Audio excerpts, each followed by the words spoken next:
Good afternoon, ladies and gentlemen. Welcome to the 2021 Senior High School Year-End Commencement Exercises of the Polytechnic University of the Philippines.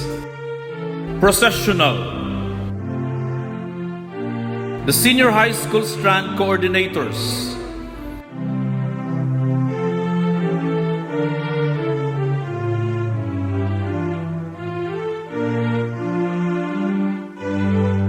Assistant Principal and Registrar, Associate Professor Michelle B. Soto. The Senior High School Principal, Dr. Rubilina B. Hacolbia. Vice Presidents. Vice President for Branches and Campuses, Professor Pascualito B. Gatan. Vice President for Finance, Ms. Marisa J. Ligaspi. Vice President for Administration, Mr. Adam V. Ramilo. Vice President for Research, Extension, Planning and Development, Dr. Ana Ruby P. Gapasin. Vice President for Student Affairs and Services, Dr. Sinaida R. Sarmiento. Vice President for Academic Affairs, Dr. Emmanuel C. De Guzman. Executive Vice President, Professor Alberto C. Gilio. Guests of the University, the members of the Board of Regents, Honorable Senator Emmanuel Joel Jose Villanueva, Honorable Mark Go, represented by Honorable Ron P. Salo, Honorable Rowena M. Dalusong, Honorable Jose B. Patalinhog III, Honorable Danilo L. Belo, Honorable Antonio C. Moncupa Jr., Honorable Ramir M. Cruz, Honorable Jerilyn L. Pilar, Honorable Romel S. Gonzaga, Honorable Ronald L. Adamat, Chairman, PUP Board of Regents and Commissioner, Commission on Higher Education, Associate Professor Rolando M. Covero Jr., University Board Secretary, carrying the mace of the University. Honorable Eugene Tamayo III, Assistant Vice President, Philippine National Bank, Commencement Speaker. Dr. Manuel M. Muhi, PUP President.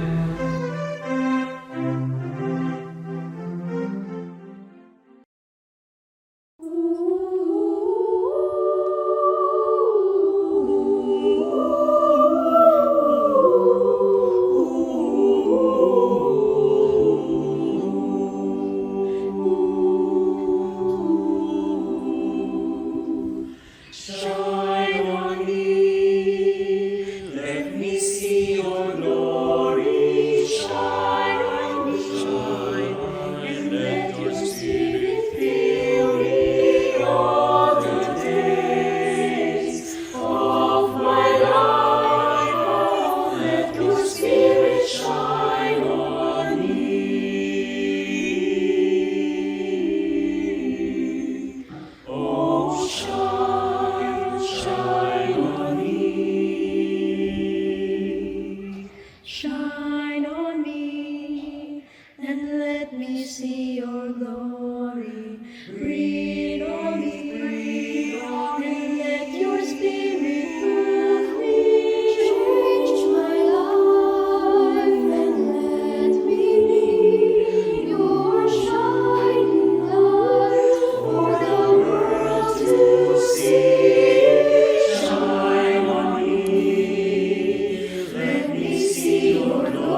the Philippine National Anthem.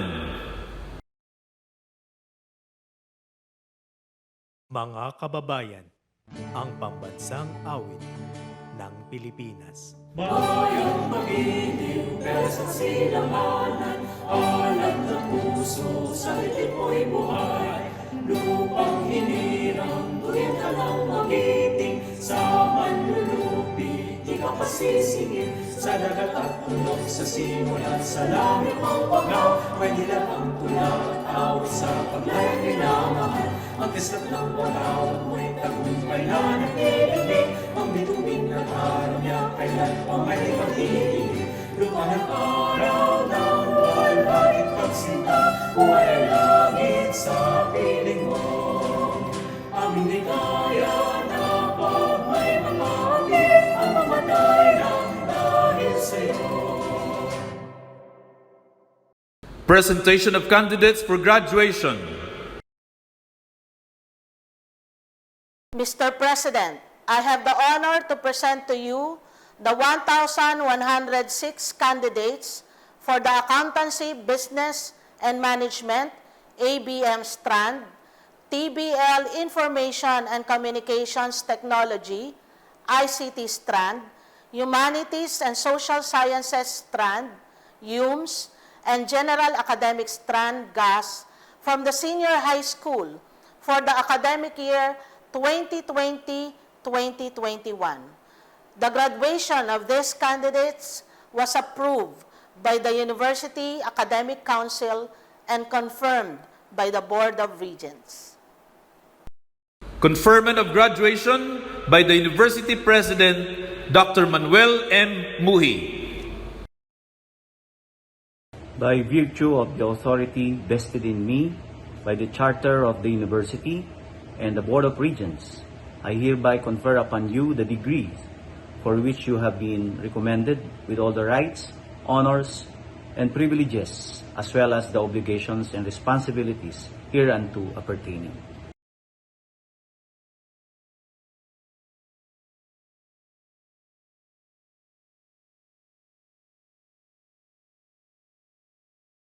Presentation of Tanglaw ng Bayan Award.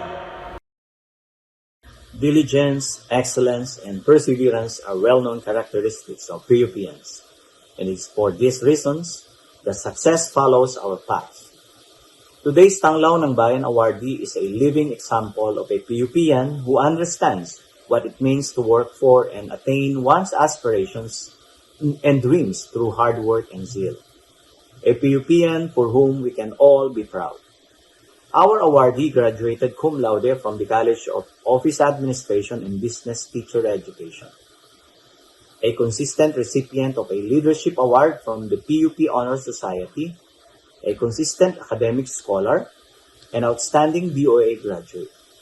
He had his Master of Arts in Business Administration in PUP and a post-executive diploma program in Real Estate Management at the College of St. Benilde de La Salle University.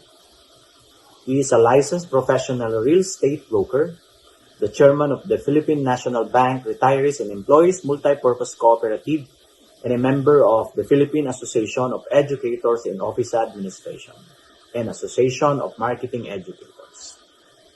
As is true of all successful people, he had a humble beginning. He started out as a marketing officer and worked his way up to becoming a manager and supervisor of private companies, where he was often in charge of marketing activities, promotions, and international operations. He also entered the academy in 2004 and worked as a college instructor at Adamson University, where he teaches marketing and business policy, among others. His banking journey began in 2005 with the Banco de Oro Universal Bank as sales officer for big ticket accounts and oversaw sales target of 500 million per year. Afterward, he entered the Philippine National Bank in 2009 as a senior assistant manager and was promoted thrice to become the senior manager. He was able to keep the doors of opportunities open for him due to his devotion, perseverance, and leadership, and until he was finally elevated to the position of Assistant Vice President and Division Head in July 2021. With this new position, he is currently in charge of the Regional Assets Management Center of BNB for the entire country. Since joining the Philippine National Bank more than a decade ago, he has contributed to the expansion and development of the institution's operations and by ensuring and delivering high-quality services. He has assisted in the upliftment of the lives of our fellow Filipinos and communities. In this regard, I am extremely honored to introduce to you a deserving scholar ng bayan, a fellow PUPian who exemplified excellence and determination and gave our Sintang Paaralan the recognition that it so richly deserves. On this 24th day of September 2021, on the occasion of the Polytechnic University of the Philippines Academic Year 2020-2021 Year-End Commencement Exercises, the University hereby declares and confers upon Honorable Eugene Tamayo, Assistant Vice President of the Philippine National Bank, the Tanglaw ng Bayan Award.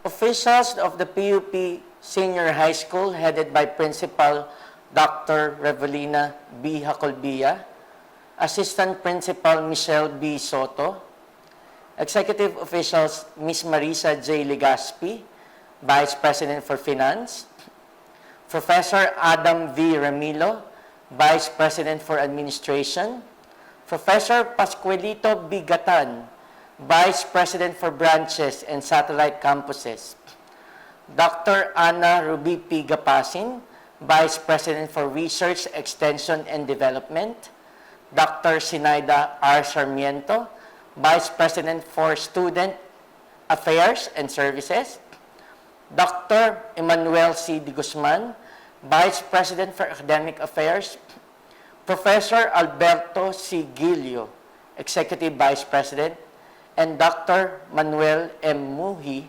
University President. Good morning, and I am happy to be back in PUP. 1 year, 5 months, and 12 days to be exact.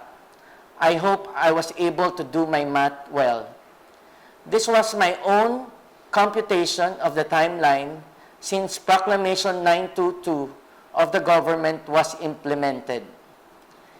Setting the whole nation into public health emergency, not only in the Philippines but the whole world, stopped, paused, and time out. Immediately after, a mandatory lockdown was implemented as a response of the local government units and the Interagency Task Force on COVID-19 to avoid the further spread of the virus, hampering the business activities, mass gatherings, work, to top it all, the schooling of students. It's a doomsday to many Filipinos in the labor sector because of the policy no work, no pay. Many lost their jobs and they have gathered in the streets for alms. Most of these are drivers of the transportation sector, factory workers for the industries, casual employees for the corporate industries, and teachers, mostly in private schools. Our very own Philippine Statistics Authority, or PSA, forecasted the 2 million poverty figures in April 2020. At the end of 2020, an unprecedented 3.2 million was recorded. It was 62.5% high of the estimate of our statisticians, while according to Asian Development Bank analysts, from 16.7% poverty rate estimate in the last quarter of 2018, which is 1 year and 2 quarters ahead of the March 2020 pandemic, has increased to an actual 20.3%. In the education sector, amongst our neighboring countries, China was the first to close schools in February 2020 because it was pretty obvious that the virus originated with them. On March 2020, majority, if not all, have closed the schools.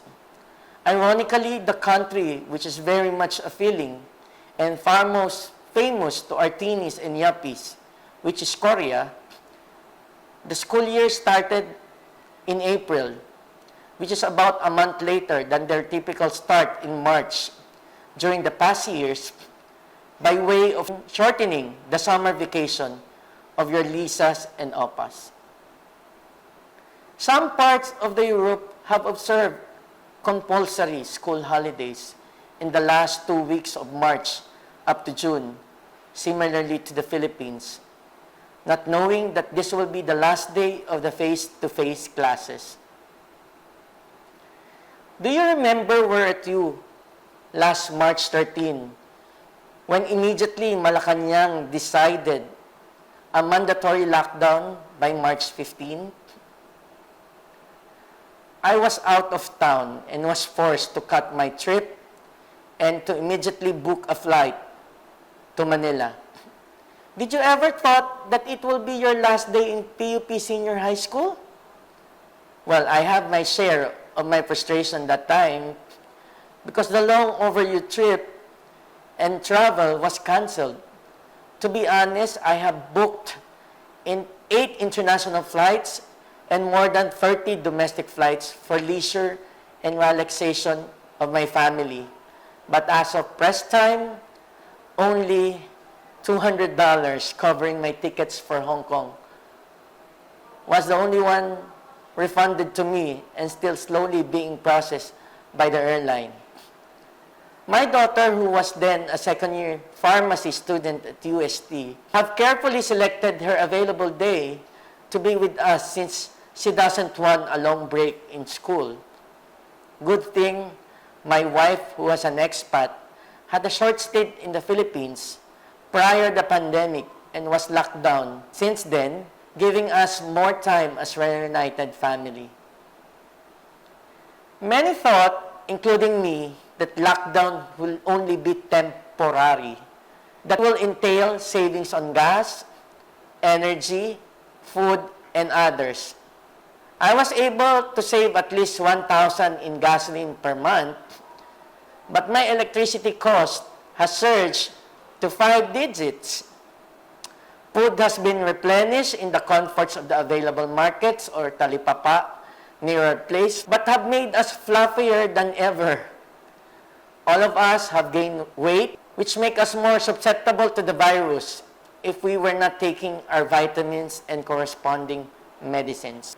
I thought I will be able to save on costs, like the daily allowance of my daughter JC, and the tuition fee might be much lesser. Wish me good luck. But hey, it was ironic that during the time of pandemic, instead of a lesser tuition fee, her tuition fee increased to a 10% because of the then called virtual laboratory class course. I also need to buy her a new laptop, which is compatible to the online software program of the school.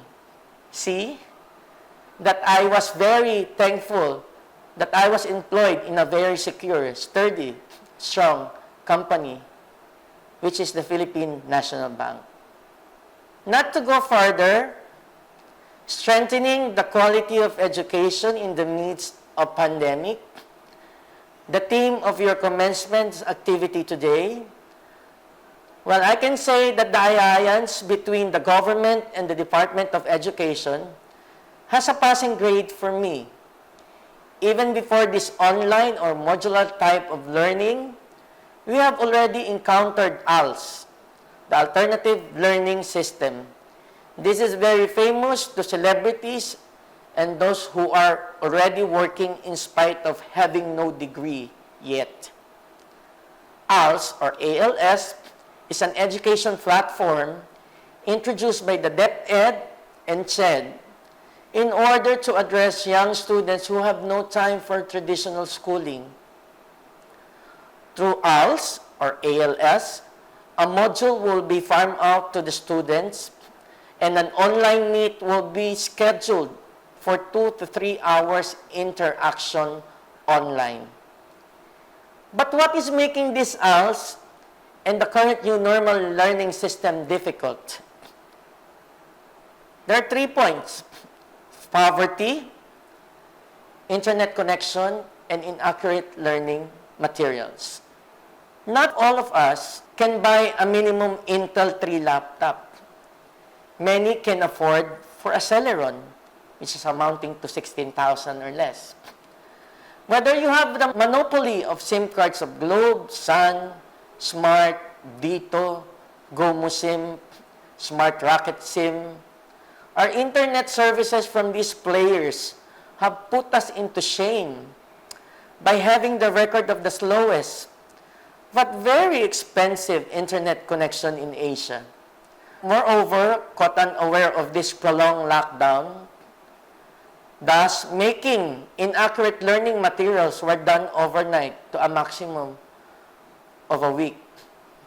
If I will be a consultant and I will give an unsolicited advice to the government, I will advise them to have a partnership with an IT brand to manufacture an affordable laptop with quality software, which will complement the demanding performing tasks of the students.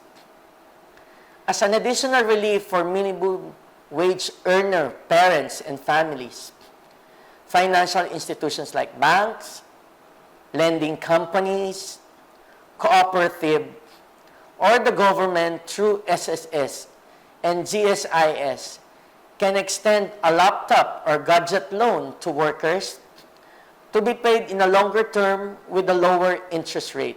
Monthly upgrading of system of network providers should be done, wherein migrating from an analog connection to a fiber optic system, which will catch up with the fast learning instruction of the students.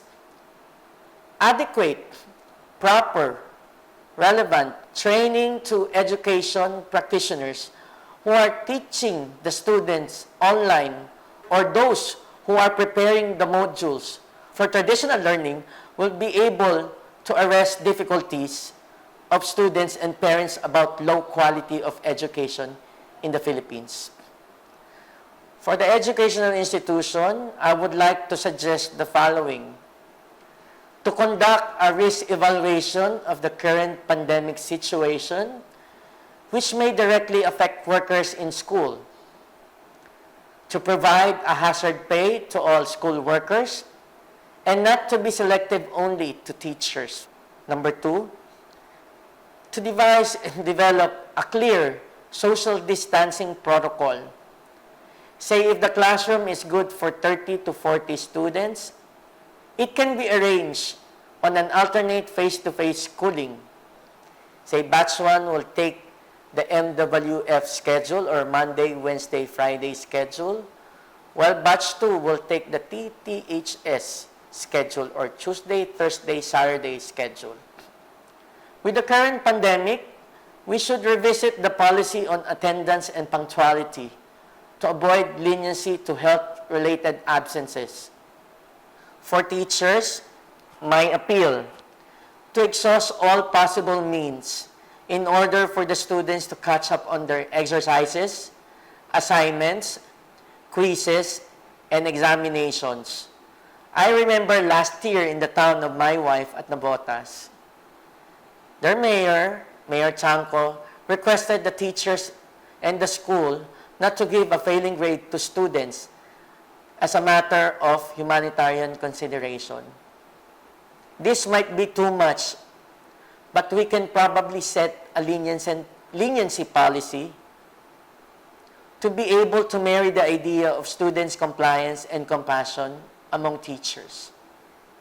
For students, please be compliant.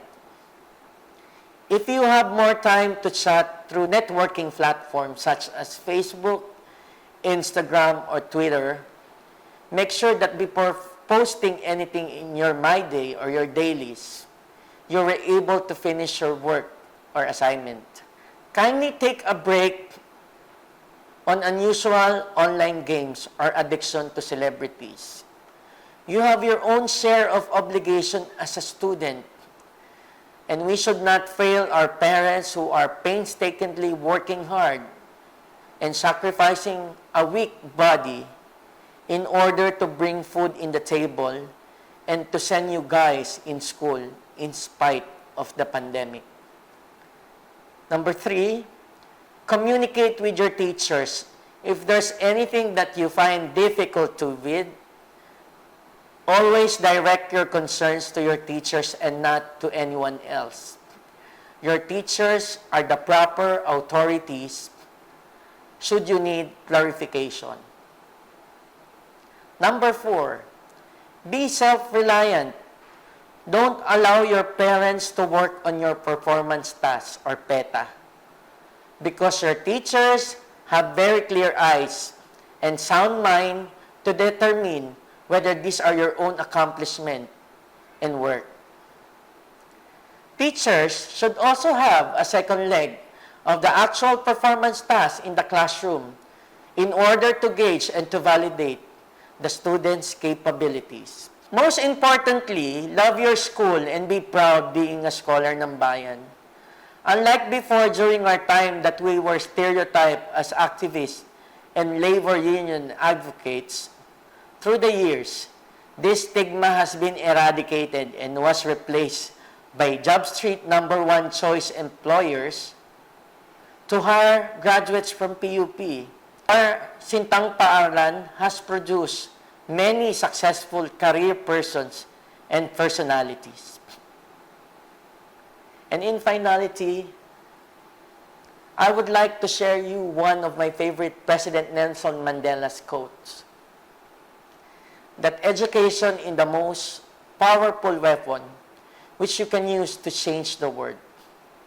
However, allow me just to have some amendments to this for my own take and not to be charged with plagiarism.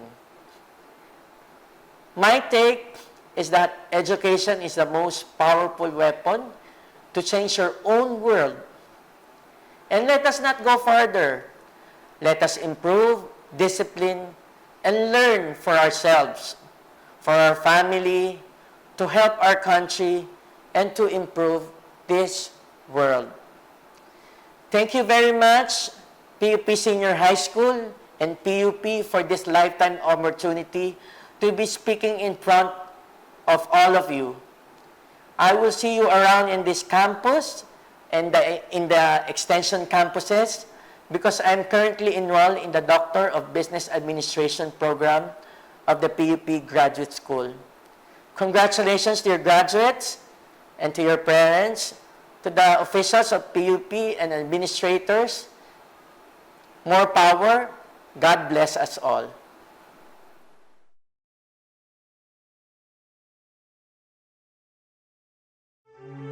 Distribution of diplomas.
the valedictory address to be delivered by Miss Andrea Nicole M. Abdon.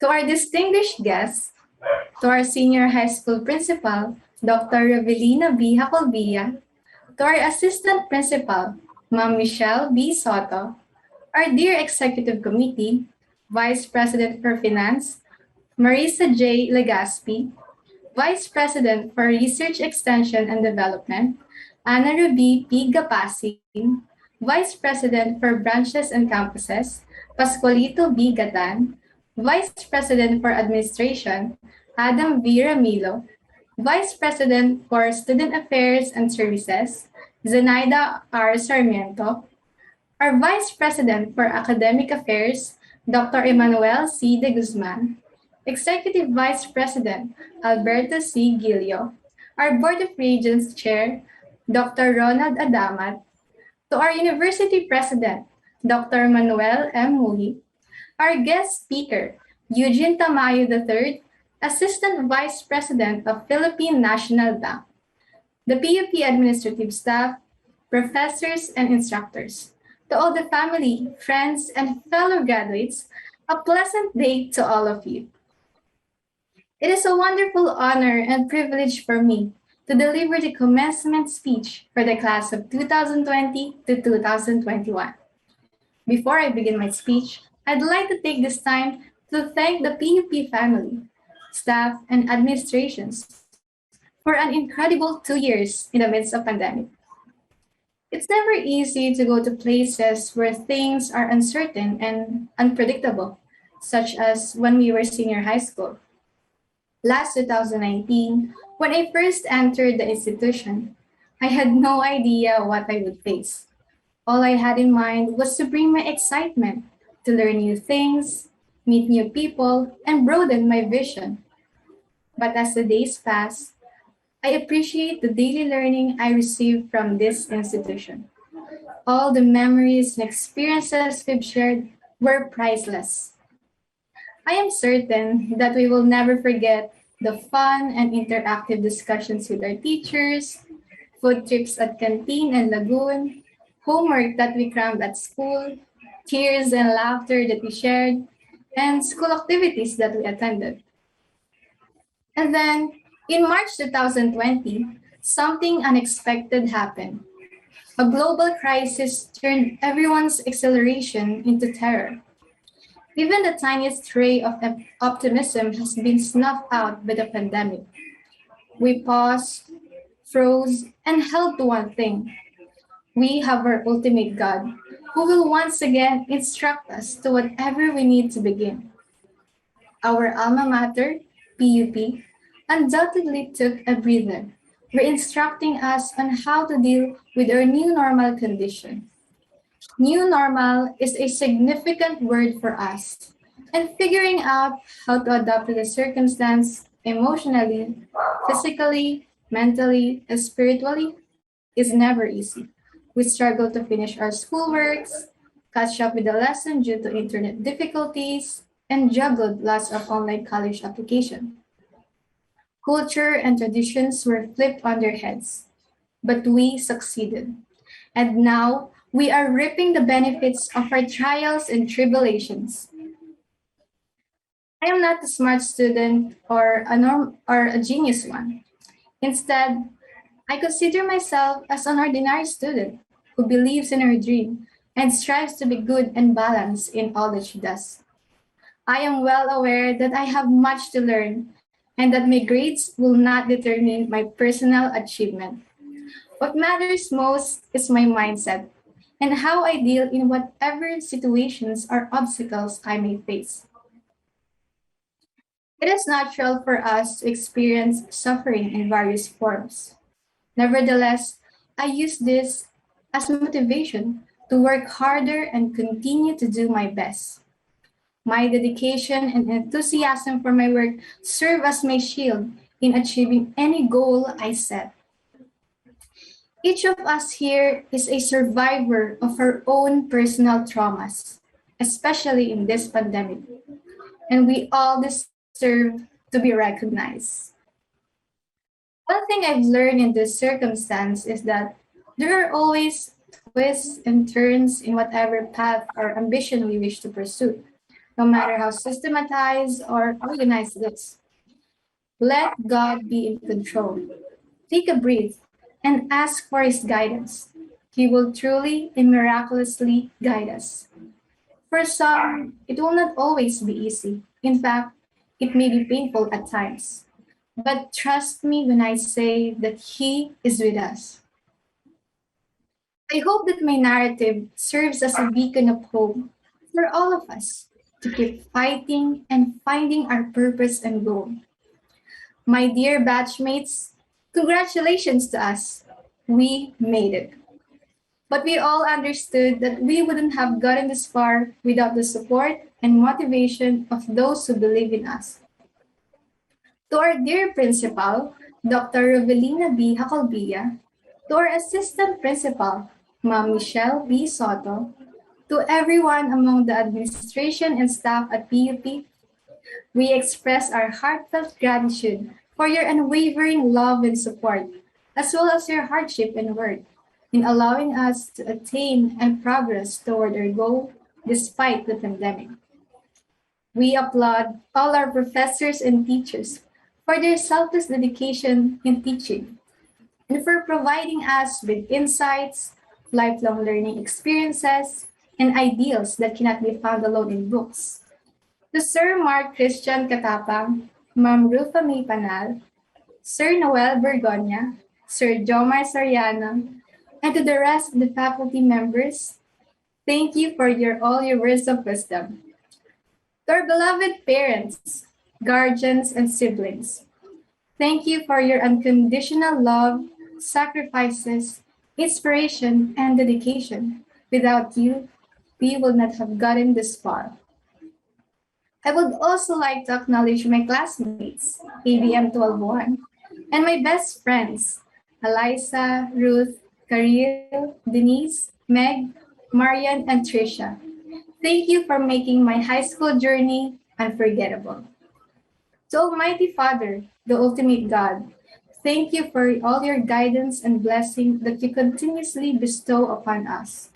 All the success and victory are all yours. Without you, we are nothing.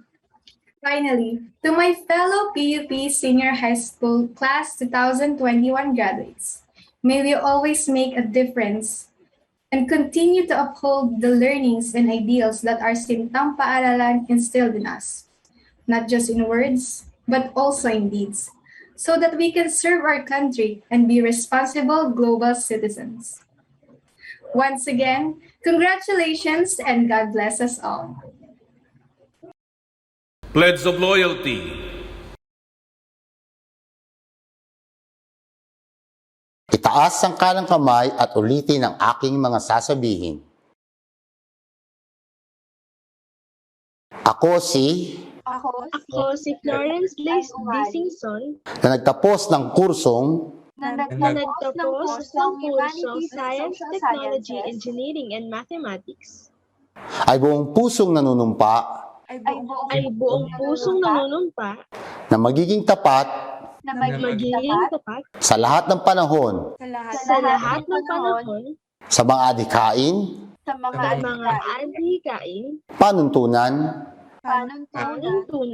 at prinsipyo ng Politeknikong Universidad ng Pilipinas. Politeknikong Universidad ng Pilipinas. Ang aking sintang paaralan.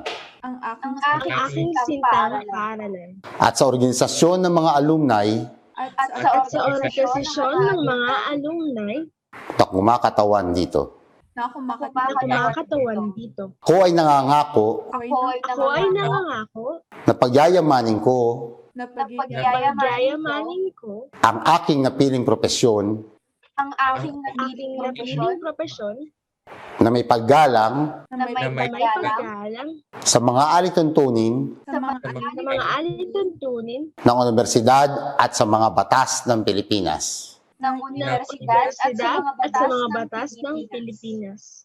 Hindi ako gagawa Hindi ako gagawa ng anumang bagay na ikasasama ng anumang bagay na ikasasama ng kanyang pangalan, ng kanyang pangalan, bagkus bagkus ay aking itataguyod ay aking itataguyod ang kanyang pangalan, lalong ikahuhusay, ang kanyang pangalan, lalong ikuhusay, at ikabubunyi ng kanyang pangalan. at ikabubuni ng kanyang pangalan. Bilang iskolar ng bayan Bilang iskolar ng bayan, na kumikilala sa Estado sa kanyang malaking ambag sa aking pag-aaral, na kumikilala sa Estado sa kanyang malaking ambag sa aking pag-aaral, inaalay ko ang aking buhay, inaalay ko ang aking buhay, husay at talino, husay at talino, bilang kapaki-pakinabang bilang kapaki-pakinabang, na mamamayan ng Pilipinas. na mamamayan ng Pilipinas. Ako ay maglilingkod Ako ay maglilingkod sa aking kapwa-tao sa aking kapwa-tao para sa ikaunlad ng aking bayan. para sa ikaunlad ng aking bayan. Ipinapangako ko Ipinapangako ko na maging matapat na magiging matapat at malayang susuporta at malayang susuporta sa mga adikain at programa ng mga asosasyon ng alumni ng Politeknikong Universidad ng Pilipinas. sa mga adikain at programa ng asosasyon ng mga alumni ng Politeknikong Universidad ng Pilipinas. Lahat ng ito Lahat ng ito ay aking tutupdin ay aking tutupdin nang walang anumang pasubali ng walang anumang pasubali o pag-aalinlangan. o pag-aalinlangan. Kasiyahan nawat ako ng may kapal. Kasiyahan nawa ko ng poong may kapal. Mabuhay ang mga bagong nagsipagtapos. The PUP Hymn.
Maganda at mapagpalang araw po, isang karangalan ang makasama kayo ngayong araw na ito sa atin pong hinahangaang Pangulo ng Polytechnic University of the Philippines, Dr. Manuel Muhi, mga opisyal, mga dekano, mga propesor, mga kawani ng ating pamantasan, mga iskolar ng bayan, mga magsisipagtapos. Muli mapagpalang araw po. Laman po ng mga diskurso sa social media at virtual meetings kung alin ang mas mahalaga sa gitna ng pandemya. Ang kalusugan o ang pagpapatuloy ng edukasyon ng ating mga kabataan. Batid po naming matagal nang nakikiisa sa mga panawagan para sa academic ease ang ating mga scholar ng bayan dito sa PUP. Kaugnay po ito ng katotohanang hindi madali ang new normal.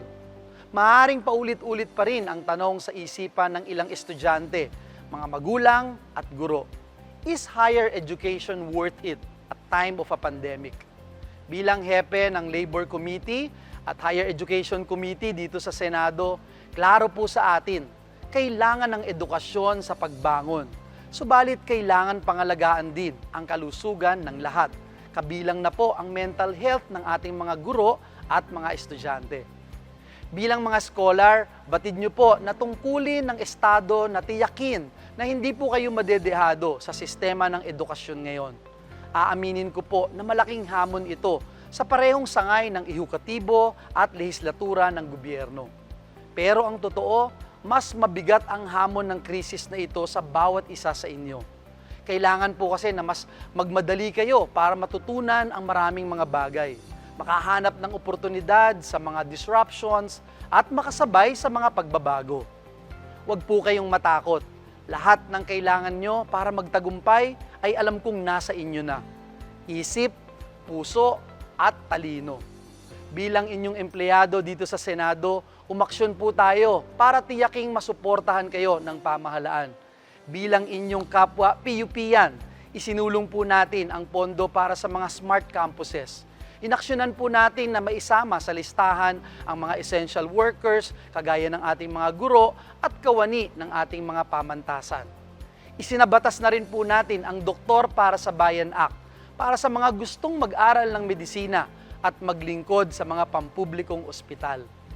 Kapwa ko PUPian, humahanga po ako sa inyo dahil sa inyong kritikal at pagkakaroon ng bukas na isipan sa mga nangyayari sa ating pamahalaan at lipunan.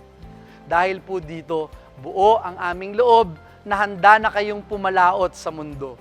Hindi lang para tuparin ang inyong mga pangarap, kundi higit sa lahat, paglingkuran ang ating Diyos at bayan.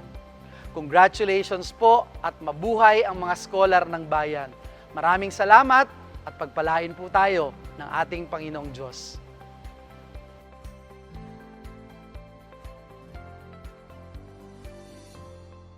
Greetings of peace to one and all. To PUP President Dr. Bong Muhi, former President Manili Guzman, Vice President Lito Gatan, to all the senior and junior officials of PUP, PUP graduates, ladies and gentlemen. It is with great honor that I speak before you on this very memorable and significant occasion where we send our graduates from the portals of this great university, the Polytechnic University of the Philippines. I feel proud and happy seeing all of you today, along with your parents, professors, and university officials, to celebrate your achievements amidst these challenging, extraordinary, and difficult times. We know that it was for you a long and exhausting but very rewarding journey. As chair of the PUP Governing Board and as commissioner of the Commission on Higher Education, I congratulate all of you, dear graduates, for managing to show flexibility, resiliency, adaptability, and perseverance all these times, and for finishing your studies and achievements your goal. We know that the COVID-19 pandemic made us all realize how fragile normality is, that in the blink of an eye, the whole world drastically changed. What we had previously not expected to happen had happened, and what we had taken for granted, dreaded, and feared become the new normal. Thankfully, you all survived. You all succeeded. You are now ready to step out of the portals of your alma mater. Academically equipped, technologically trained, and morally inspired. I am confident that the next chapter of your lives as new members of the nation's workforce will be defined by the education you receive, the kind of education that is transformative, one that will empower you to see the world differently and through an ethical lens in order for you to be able to challenge the status quo as agents of change. This is what I mean when I said in one of my quotes that, and I quote myself, education must be grounded on values. Without values, education will never amount to the upright transformation of a person. Unquote. Yes, your values are more important than your knowledge, training, and expertise because they guide and motivate you how to use them in your professional life. Be of help always. Make yourselves available for nation building. Help and serve one another. Be creative. Learn to innovate. Adapt. This is the essence of your education. In a few moments, you will step out of the portals of this great university. Let me remind you not to forget always. Try to learn more about what the country needs. Know that the country needs people who will be agents of justice and peace. Know that the country needs people who will be agents of good governance and development. Know that the country needs people who will be agents of courage, hope, resilience, and perseverance, especially in these times of pandemic and great upheavals. Be therefore the agents of change. For what is education if you cannot use it to change the world? Just as what I said in my recent song composition entitled, Education Builds the Future. And I quote, education is everyone's concern, that all people should acquire as a weapon to change the world, for us all to live in peace and in prosperity. Unquote. Make your education a weapon that will wipe out evils in this world. Make it flatten poverty. Make it vaporize injustice. Make it destroy indifferences. Make it disappear unpeace. You graduate today, but be the person you dream to be. Remember though, that dreams could happen not by hashtags alone, Twitter or Facebook posts, but through perseverance, dedication, and action. So, go out into the world where your education is needed. Go into the world where your ideas could change peoples and communities. Go into the world where you could become vessels for truth, kindness, peace, and change. Hence, make every effort to nurture values and virtues while you can. You are perfectly the graduates that our country needs. Amidst these challenging and critical times, I encourage you to contribute to nation building, yet continuously learning, studying, and researching as you go out doing other things. As what the American writer George Sanders had said, and I quote, do all the other things, the ambitious things, travel, get rich, get famous, innovate, lead, fall in love, make and lose fortunes, swim naked in wild jungle river. But as you do, to the extent that you can, err in the direction of kindness. Unquote. Mabuhay ang ating mga PUP graduates. Congratulations and Fiobagi.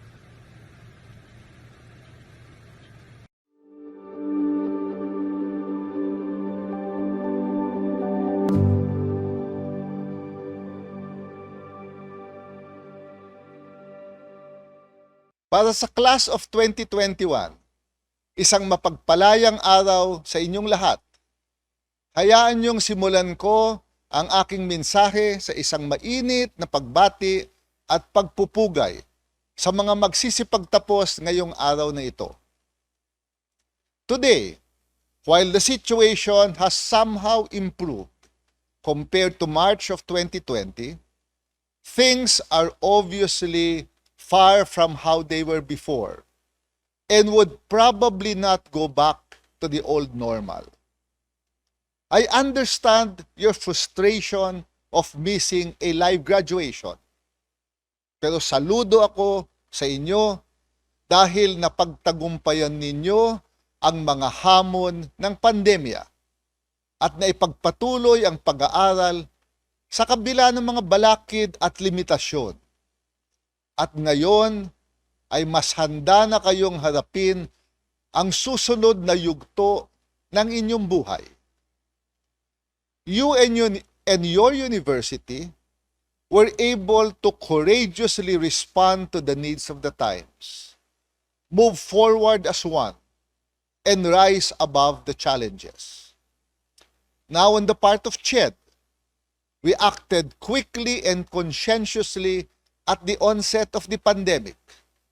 and devised ways to allow continued access to quality education through flexible modes of learning.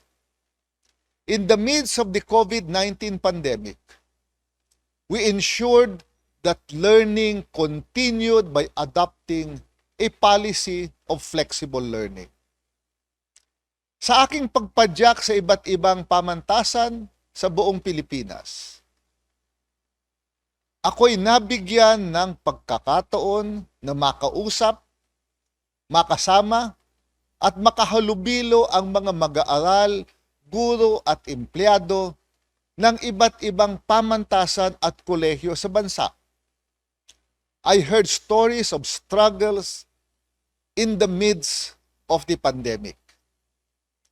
We recognize the diligence, patience, and hard work of both the administrators, the faculty, the staff, and most important, the students, for not allowing the pandemic to ruin your dreams and aspirations.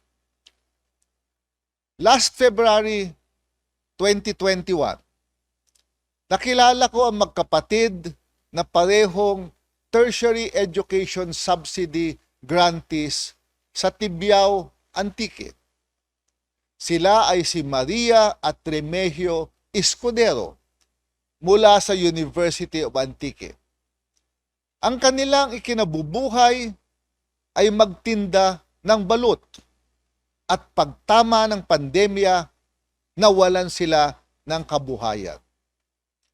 When they received their subsidy during the COVID-19 pandemic in May, pagkatapos nilang gastusin ang kanilang test sa mga pangangailangan nila sa pag-aaral, ginamit nila ang natitirang test upang makabangon ang kanilang negosyo at makakuha ng panggastos sa pang-araw-araw na pag-aaral. Last month, when I was in Cebu, I met Renami Nunez. Si Renami ay test beneficiary ng 2 taon na. Ginamit niya ang kanyang unang test subsidy para kabitan ng kuryente ang kanilang bahay dahil naaawa siya sa kanyang kapatid na nag-aaral sa dilim.